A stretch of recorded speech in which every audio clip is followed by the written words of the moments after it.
Do you ever feel like you're losing control? That some unseen force is quietly pulling the strings, directing your every thought, choice, and emotion. You're not paranoid. There's an invisible war being fought every single day, and the battlefield is your mind. Because modern society, from the apps you scroll for hours to the news you watch every night, is intentionally designed to do just that. It doesn't just want your attention, it wants to reprogram your brain.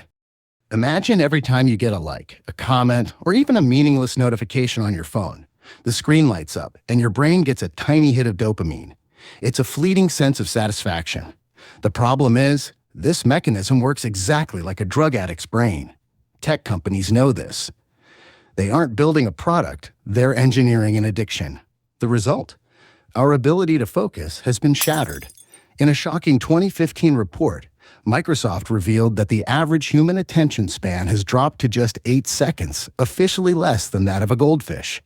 You try to read a book, but after a few minutes, your hand unconsciously reaches for your phone.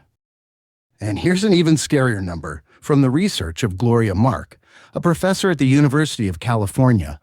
Every time you get distracted, it takes your brain an average of 23 minutes and 15 seconds to fully regain focus. Now think about it. How many times a day do you switch between apps, emails, and messages? Hundreds. This creates a state scientists call attention fragmentation. You're always busy, but never truly productive. You live in a constant fog of distraction, never fully present in your own life. And if you think this is only a problem for adults, you're mistaken. The assault is starting much, much earlier.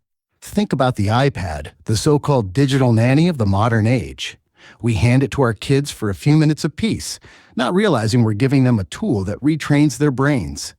Billions of videos labeled for kids are actually just rapid-fire sequences of bright colors, jarring sounds, and scene changes every few seconds.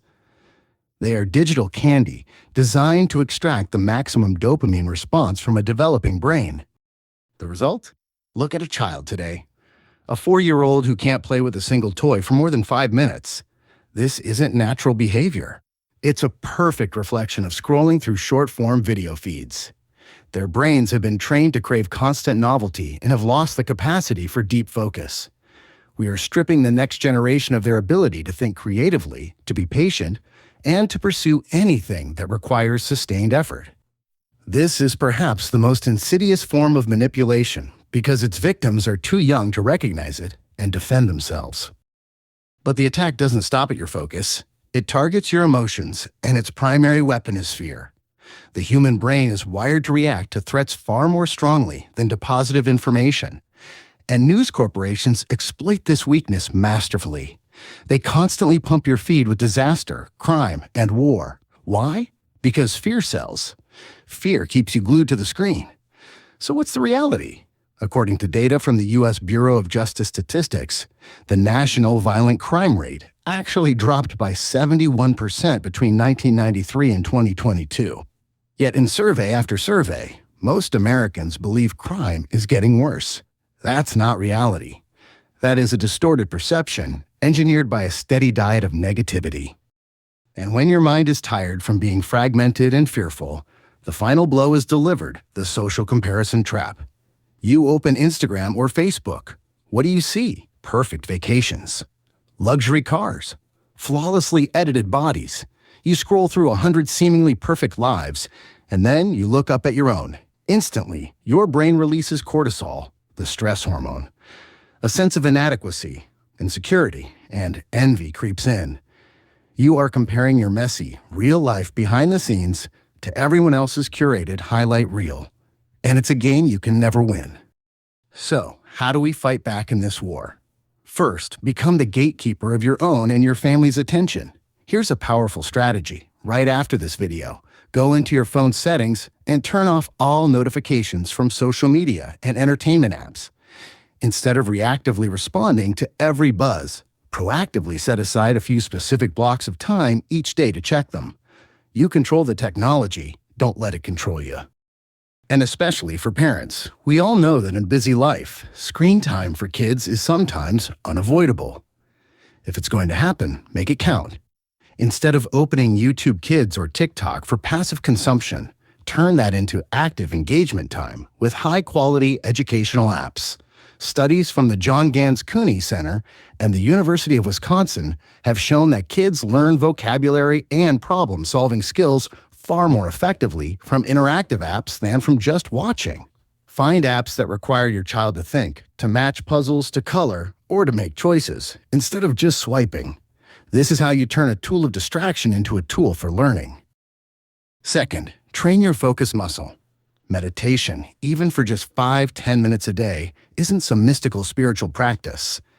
It's a gym workout for your brain, helping you learn to notice your train of thought and bring your attention back where you want it. Third, curate your information diet. Instead of letting algorithms decide what you should see, actively seek out deep knowledge and inspiring stories. Follow people who make you feel better about yourself, not worse. And most importantly, always ask questions. Before you pick up your phone, before you scroll, before you feel that pang of anger or envy from something online, pause for 1 second. Ask yourself, who is benefiting from this emotion? Is this my own thought, or has it been programmed into me? The war for your mind isn't easy, but it's a fight worth having. Because it's a fight for your freedom, your clarity, and your ability to live an authentic life. One that you choose, not one that was chosen for you by an algorithm. Now, I want to hear from you. Of all these manipulation techniques, which one do you feel affects you and your family the most? And more importantly, what is your number one strategy for fighting back? Share it in the comments below. And if you want to uncover more raw truths about how the world really works, subscribe to the channel so we can continue this journey together. Protect your most valuable asset. Protect your mind.